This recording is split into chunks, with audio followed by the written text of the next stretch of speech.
আসসালামু আলাইকুম। ক্লাস 8 তোমাদের জীবদেহের গঠন এই চ্যাপ্টারটা আমরা আলোচনা করছিলাম। তো আগের ক্লাসে আমরা নিউক্লিয়াসের গঠন সম্পর্কে জেনেছি। আজকে আমরা যে কোষীয় অঙ্গাণুটা সম্পর্কে জানব সেটা হচ্ছে কি না মাইটোকন্ড্রিয়া।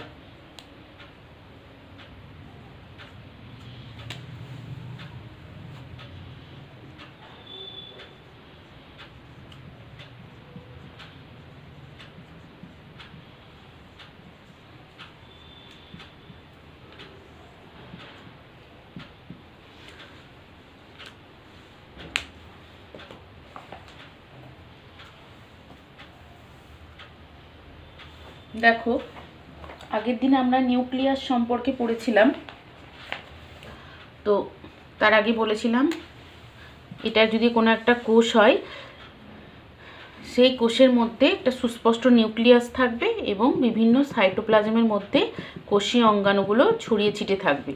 তো এই কোষীয় অঙ্গাণুগুলো বিভিন্ন ধরনের শারীরবৃত্তীয় কাজগুলো করে থাকে।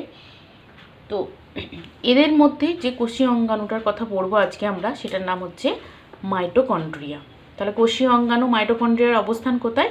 না কোষের সাইটোপ্লাজমে।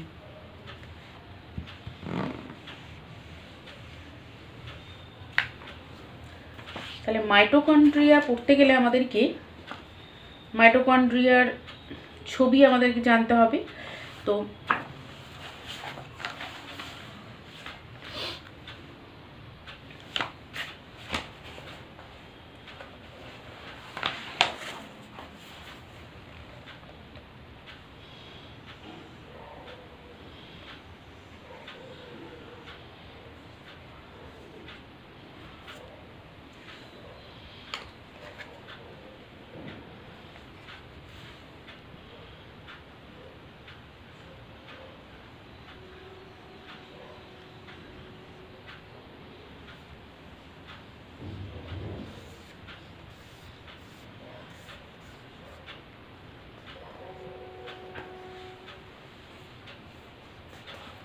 আমি আগে পয়েন্টিংগুলো করে নিই, তাহলে তোমাদের বোঝাতে সুবিধা হবে।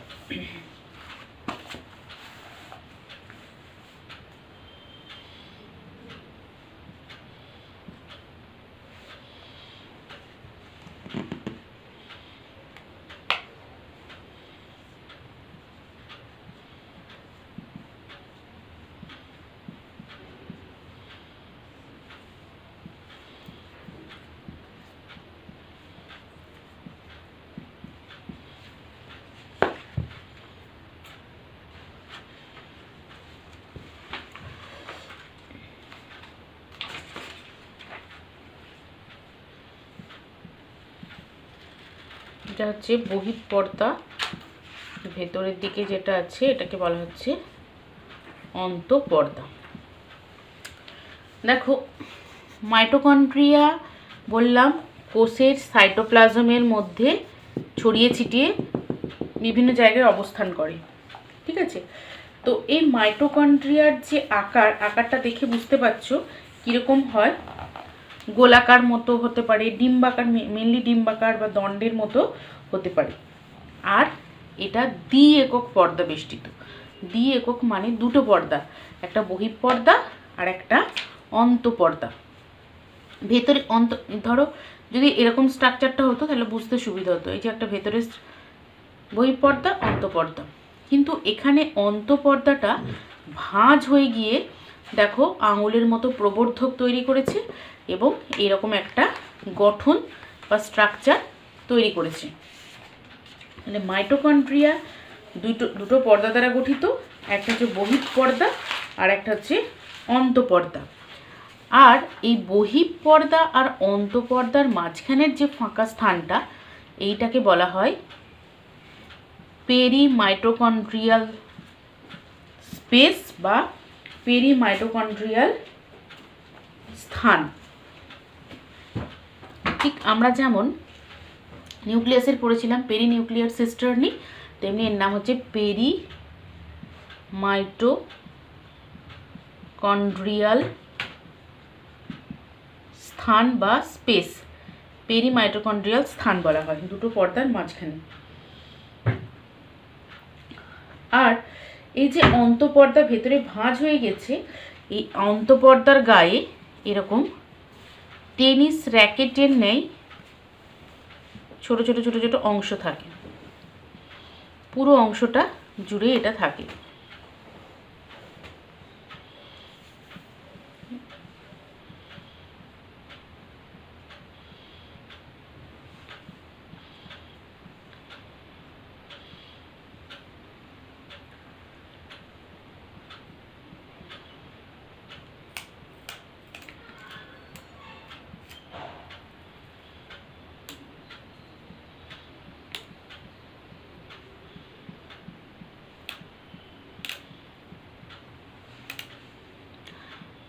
অল ওভার পুরো এই যে ভেতরের অংশটা, পুরো অংশটাতেই কিন্তু এরকম টেনিস র্যাকেটের ন্যায় কি থাকছে, একটি অংশ থাকছে।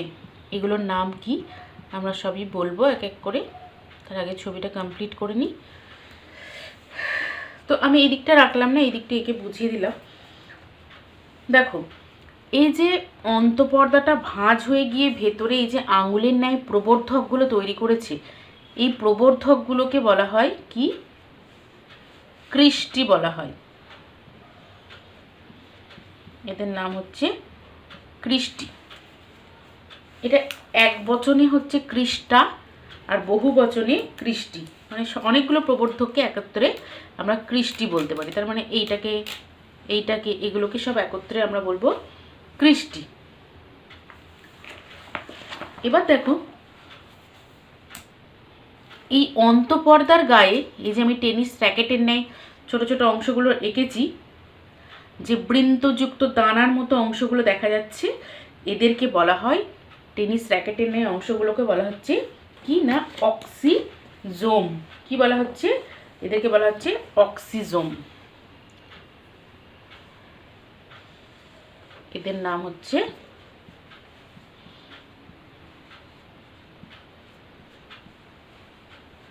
বা এর আরও একটি নাম আছে, একে বলা হয় F0 F1 দানা।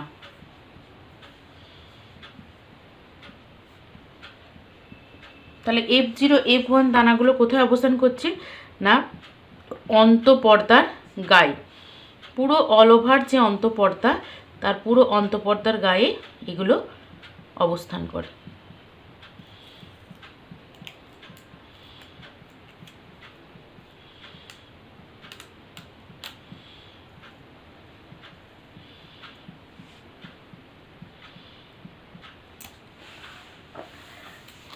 আর এর ভেতরের যে অংশটা, অন্তঃপর্দার মাঝখানে যে অংশটা দেখো, এই যে ফাঁকা স্থানটা, এটাকে বলা হচ্ছে মাইটোকন্ড্রিয়ার ধাত্র। যেমন সাইটোপ্লাজম, তেমনি এটা হচ্ছে মাইটোকন্ড্রিয়ার কি না, ধাত্র। তাহলে এই অংশটাকে আমরা বলবো ধাত্র।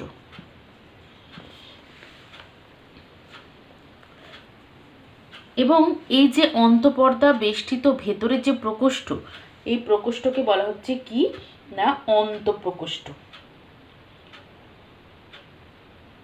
এই ধাত্র বা অন্তঃপ্রকোষ্ঠের মধ্যে তাহলে কি থাকে, এখানে এই ধাত্রের আরেকটি নাম হচ্ছে ম্যাট্রিক্সও বলা হয়।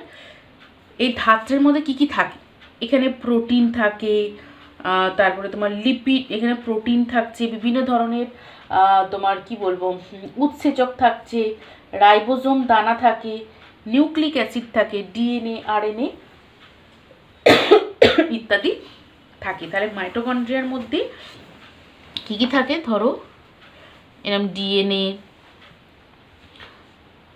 আরএনএ, বিভিন্ন প্রোটিন দানা, রাইবোজোম দানা, এগুলো অবস্থান করে।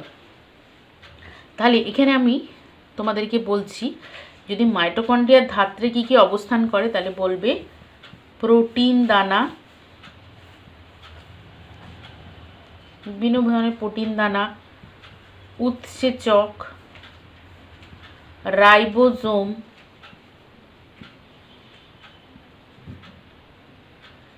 আর কি DNA, nucleic acid, DNA, RNA, এগুলো সব এর মধ্যে অবস্থান করে। ঠিক আছে, এই হচ্ছে মাইটোকন্ড্রিয়ার মোটামুটি গঠন।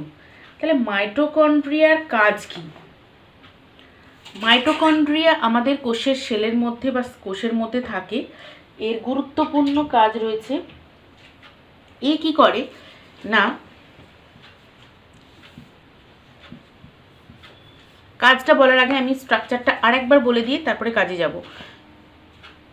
কাজটা এইখানটাতে লিখব। মাইটোকন্ড্রিয়া তাহলে কীরকম না, মাইটোকন্ড্রিয়া হচ্ছে এক ধরনের কোষীয় অঙ্গাণু, যেটা কোষের সাইটোপ্লাজমের মধ্যে ছড়িয়ে থাকে।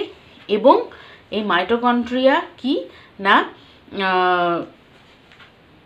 বিভিন্ন আকৃতির হতে পারে, গোলাকার, লম্বাকার, দণ্ডাকার, এবং এটি দ্বি একক পর্দা বেষ্টিত, একটা বহিঃপর্দা, একটা অন্তঃপর্দা, এবং দুটো পর্দার মধ্যেখানের স্থানটাকে বলা হয় পেরিমাইটোকন্ড্রিয়াল স্থান। এবং অন্তঃপর্দা ভাঁজ হয়ে গিয়ে যে আঙুলের ন্যায় প্রবর্ধক সৃষ্টি করে তাদেরকে বলা হয় ক্রিস্টি। এবং প্রত্যেকটা ক্রিস্টিতে যে টেনিস র্যাকেটের ন্যায় অংশগুলো রয়েছে তাদেরকে বলা হচ্ছে অক্সিজোম বা F0 F1 দানা। অন্তঃপ্রকোষ্ঠ দ্বারা অন্তঃপর্দা দ্বারা যে বেষ্টিত অংশটা তাকে বলা হচ্ছে কি ধাত্র বা অন্তঃপ্রকোষ্ঠ মাইটোকন্ড্রিয়া। সেখানে জেলির ন্যায় মাইটোকন্ড্রিয়াল সাইটোপ্লাজমের মতো জেলির ন্যায় অংশ থাকে। এখানে কি কি থাকে? ধাত্রের মধ্যে প্রোটিন দানা, উৎসেচক, রাইবোসোম, ডিএনএ, আরএনএ এগুলো অবস্থান করে থাকে। মাইটোকন্ড্রিয়ার কাজ কি? গুরুত্বপূর্ণ কাজ হচ্ছে মাইটোকন্ড্রিয়া আমাদের খাদ্য কি করে না, শ্বসন প্রক্রিয়ায় খাদ্য মানে glucose, amino acid, fatty acid এগুলো ভেঙে শক্তি তৈরি করে। অর্থাৎ এর কাজ হচ্ছে যে খাদ্য ভেঙে শক্তি তৈরি করার যে পদ্ধতি, তোমরা যখন বড় হবে আরও ইন ডিটেলস পড়বে ক্লাস 9-এ, তাকে বলা হয় শ্বসন। তার মধ্যে আমাদের উন্নত শ্রেণীর প্রাণীদের যে শ্বসন হয় তাকে বলা হয় সবাত শ্বসন। অর্থাৎ খাদ্য থেকে সবাত শ্বসন ব্যাপারটা কি? খাদ্য থেকে শক্তি তৈরির পদ্ধতিকে বলা হচ্ছে সবাত শ্বসন। তাহলে এর কাজ হচ্ছে সবাত শ্বসন প্রক্রিয়ায় কি তৈরি করা না, শক্তি তৈরি করা। খাদ্য থেকে লিখে দিতে পারো, সবাত শ্বসন প্রক্রিয়ায়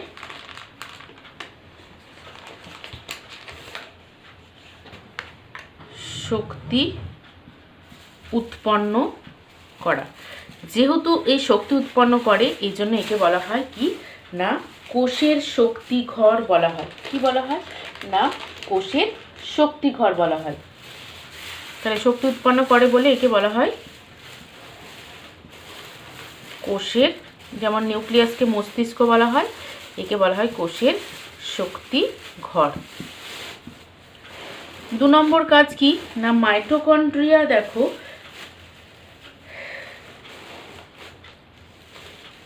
এর মধ্যে যে শক্তিটা উৎপন্ন হয় সেই শক্তিটা কার মধ্যে থাকে? এটিপির মধ্যে। তাই জন্য বলা হয় মাইটোকন্ড্রিয়ার মধ্যে এটিপি উৎপাদন করে সেই শক্তিগুলো এটিপির মধ্যে সঞ্চিত থাকে। আচ্ছা, তোমাদেরকে অত ইন ডিটেলস এটিপি জানতে হবে না, কিন্তু মাইটোকন্ড্রিয়ার আরও 2-1টি কাজ আছে, সেই কাজগুলো বরং জেনে রাখবে। সেটা হচ্ছে মাইটোকন্ড্রিয়া ফ্যাটি অ্যাসিড সংশ্লেষ ও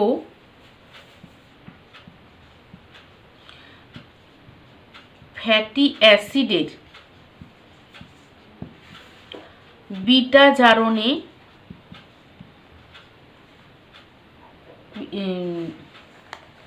মাইটোকন্ড্রিয়া ফ্যাটি অ্যাসিড সংশ্লেষ ও ফ্যাটি অ্যাসিডের বিটা জারণে সাহায্য করে। ঠিক আছে, এই দুটো কাজ জেনে রাখবে। তাহলে মাইটোকন্ড্রিয়ার মেন কাজ হচ্ছে শক্তি উৎপন্ন করা, যার জন্য একে কোষের শক্তিঘর বলা হয়। আর কি কাজ হয় না, মাইটোকন্ড্রিয়া ফ্যাটি অ্যাসিড সংশ্লেষ এবং ফ্যাটি অ্যাসিডের বিটা জারণে সাহায্য করে।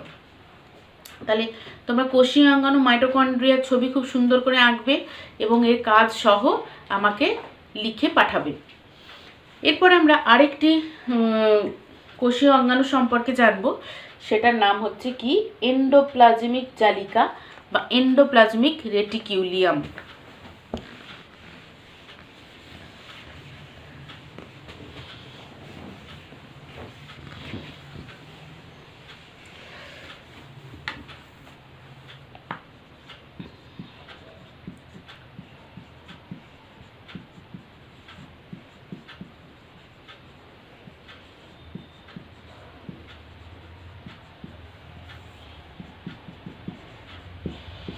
আর বলা হয় কি এন্ডোপ্লাজমিক রেটিকিউলিয়াম, ওই জন্য বলা হচ্ছে এন্ডোপ্লাজমিক জালিকা। রেটিকিউলিয়াম মানে হচ্ছে কি না জালিকা।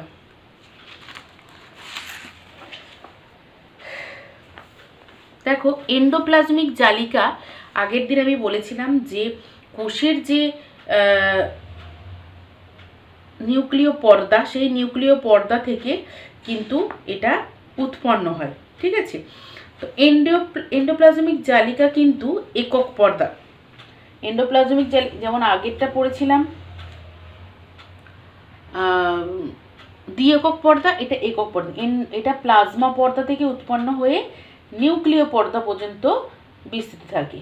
তাহলে এটা প্লাজমা পর্দা থেকে উৎপন্ন হয়ে নিউক্লিয় পর্দা পর্যন্ত বিস্তৃত থাকে। প্লাজমা পর্দা মানে এটা ধরো কোষ, এটা হচ্ছে কোষের সাইটোপ্লাজম, কোষের বাইরের যে পর্দা সেটাকে আমরা বলি প্লাজমা পর্দা বা একে বলা হয় কোষ পর্দা। তাই জন্য বলা হচ্ছে প্লাজমা পর্দা থেকে, এটা ধরো নিউক্লিয়াস, নিউক্লিয়াসের বাইরের পর্দাটাকে নিউক্লিয় পর্দা বলবো। প্লাজমা পর্দা থেকে উৎপন্ন হয়ে নিউক্লিয় পর্দা পর্যন্ত বিস্তৃত থাকে, এরকম থাকতে পারে।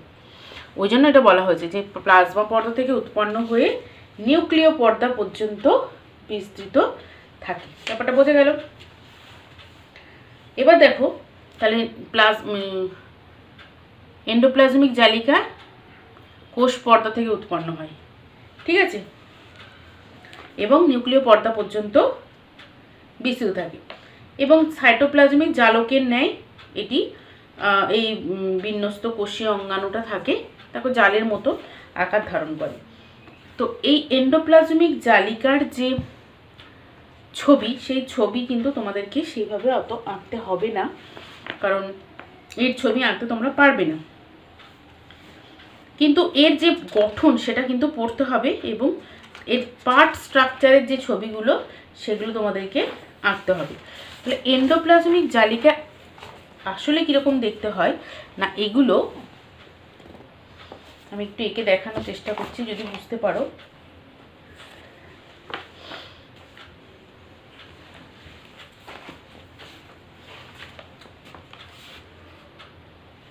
এন্ডোপ্লাজমিক জালিকার গঠন যখন আমরা পড়ব তখন দেখব যে এটা 3 রকম উপাদানের সমন্বয়ে গঠিত হয়। একটাকে বলা হচ্ছে কি না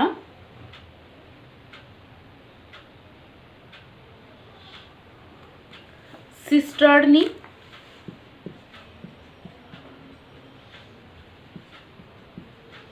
একটা হচ্ছে সিস্টার্নি, আর একটা হচ্ছে টিবিউল, আর একটা হচ্ছে ভেসিকল। এই 3টে অংশের সমন্বয়ে গঠিত হয়। তো সিস্টার্নি কাকে বলবো? এগুলো দেখতে লম্বা, শাখাহীন, চ্যাপ্টা থলির মতো, ঠিক আছে, চ্যাপ্টা থলির মতো দেখতে হয়, অনেকটা এইরকম গঠন তৈরি করে, ঠিক আছে।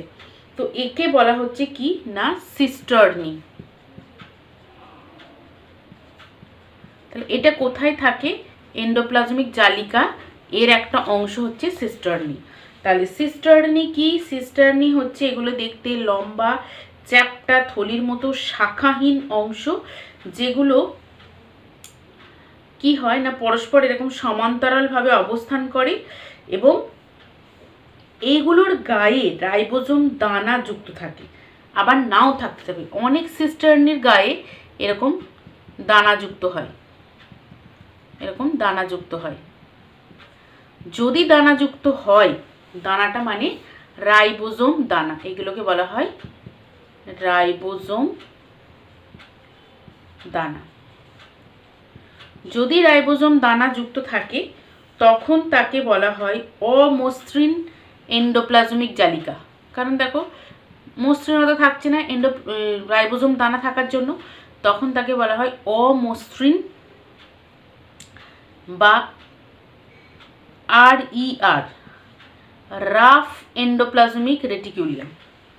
কি বলা হচ্ছে? রাফ মানে অমসৃণ, রাফ এন্ডোপ্লাজমিক রেটিকুলিয়াম বা অমসৃণ এন্ডোপ্লাজমিক জালিকা। আর যদি রাইবোজোম দানা না থাকে, কিছু কিছু সিস্টার্নিতে রাইবোজোম দানা থাকে না, তখন তাদেরকে বলা হয় মসৃণ রাইবোজোম দানা, মানে SER স্মুথ এন্ডোপ্লাজমিক রেটিকুলিয়াম বলা হয়। যদি রাইবোজোম দানা না থাকে তখন তাকে বলা হয়। তাহলে এন্ডোপ্লাজমিক জালিকা সিস্টার্নি টিবিউল ভেসিকল নিয়ে গঠিত। সিস্টার্নিগুলো চ্যাপ্টা থলির মতো দেখতে হয় এবং এগুলোতে যদি রাইবোজোম দানা থাকে তখন তাকে অমসৃণ এন্ডোপ্লাজমিক জালিকা বলা হবে, আর যদি না থাকে তখন বলা হয় মসৃণ এন্ডোপ্লাজমিক জালিকা। এরপর অংশটা হচ্ছে টিবিউল। টিবিউল কিরকম দেখতে হয়? এগুলি শাখান্বিত, এটা বলেছিলাম শাখাবিহীন, এগুলো শাখাযুক্ত নালিকা বিশেষ, এরা পরস্পর যুক্ত হয়ে জালকের আকার ধারণ করে। টিবিউলসগুলো কিরকম হয় না এরা শাখাযুক্ত, টিবিউলসগুলো দেখতে এরকম হয়, বিভিন্ন শাখাযুক্ত নালীর মতো। আবার ধরো এখান থেকে একটা বেরিয়েছে, এইরকম টাইপের শাখাযুক্ত নালীর মতো হয়। এগুলো হচ্ছে কি না টিবিউলস।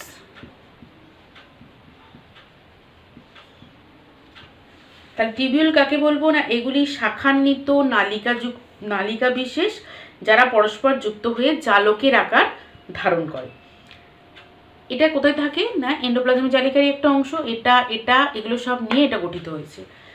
লাস্ট হচ্ছে ভেসিকল। ভেসিকল কি না এটা ডিম্বাকার হয় এবং পর্দা বেষ্টিত গহ্বরের ন্যায়। এরা সাইটোপ্লাজমে বিক্ষিপ্তভাবে ছড়িয়ে থাকে বা দলবদ্ধভাবে থাকে। এই ভেসিকলগুলো কোথায় থাকে? এন্ডোপ্লাজমিক রেটিকুলিয়ামের মধ্যেই থাকে। এরা গোলাকার মতো দেখতে হয়, এই অনেকটা এরকম টাইপের দেখতে হয়। এগুলোর নাম হচ্ছে ভেসিকল। ভেসিকলগুলো অ্যাকচুয়ালি থলির মতোই অংশ, কিন্তু এরা গোলাকার মতো হয় দেখতে, ঠিক আছে? তাহলে এন্ডোপ্লাজমিক রেটিকুলিয়ামে ভেসিকল পেলাম, ডিম্বাকার বা গোলাকার পর্দা বেষ্টিত গহ্বরের মতো অংশ, এদেরকে বলা হচ্ছে ভেসিকল। আর এন্ডোপ্লাজমিক রেটিকুলিয়ামের তাহলে কাজ কি? এন্ডোপ্লাজমিক রেটিকুলিয়ামের কাজ হচ্ছে এটা যদি রাইবোজোম দানা থাকে, এন্ডোপ্লাজমিক রেটিকুলিয়ামের কাজ যদি সেটা রাইবোজোম দানা থাকে তাহলে প্রোটিন সংশ্লেষে সাহায্য করবে। এছাড়াও এন্ডোপ্লাজমিক রেটিকুলিয়ামের আরও অনেক কাজ আছে। সেই কাজগুলো হচ্ছে এই সাইটোপ্লাজমের কাঠামো গঠন করে এবং সাইটোপ্লাজমের বিভিন্ন রাসায়নিক বিক্রিয়াগুলোকে পৃথক রাখে। কোষ বিভাজনের সময় নিউক্লিয় পর্দা সংশ্লেষে সাহায্য করে। এছাড়াও GERL তন্ত্র গঠনে, কোষের ক্ষরণে সাহায্য করে। তাহলে এত সব শক্ত শক্ত কাজ তোমাদেরকে মনে রাখতে হবে না, এদের মধ্যে কিছু সহজ সহজ কাজ আছে, সেই কাজগুলো তোমরা মনে রাখবে। তাহলে আমি এটা একটু মুছে কাজটা তোমাদেরকে একটু বলে দিচ্ছি, নোট করে নেবে। ER এর ফাংশন বা কাজ। তাহলে এটা কি ER কি করে না কোষের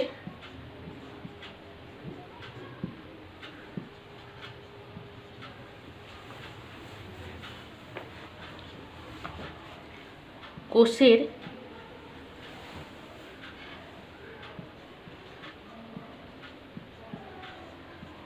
সাইটোপ্লাজমীয় কাঠামো গঠন করে, এটা একটা কাজ। আর কি কাজ মনে রাখবে?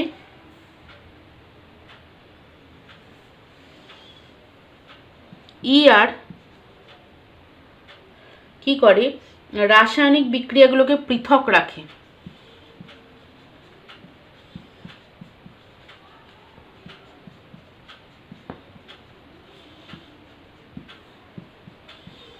রাসায়নিক বিক্রিয়াগুলিকে পৃথক রাখে। আর একটি কাজ মনে রাখবে, সেটা কি হচ্ছে না, মসৃণ ER কি করে? প্রোটিন সংশ্লেষে সাহায্য করবে। ঠিক আছে, এই মসৃণ বলছি, অমসৃণ ER, তার মানে রাইবোজোম দানা থাকলে প্রোটিন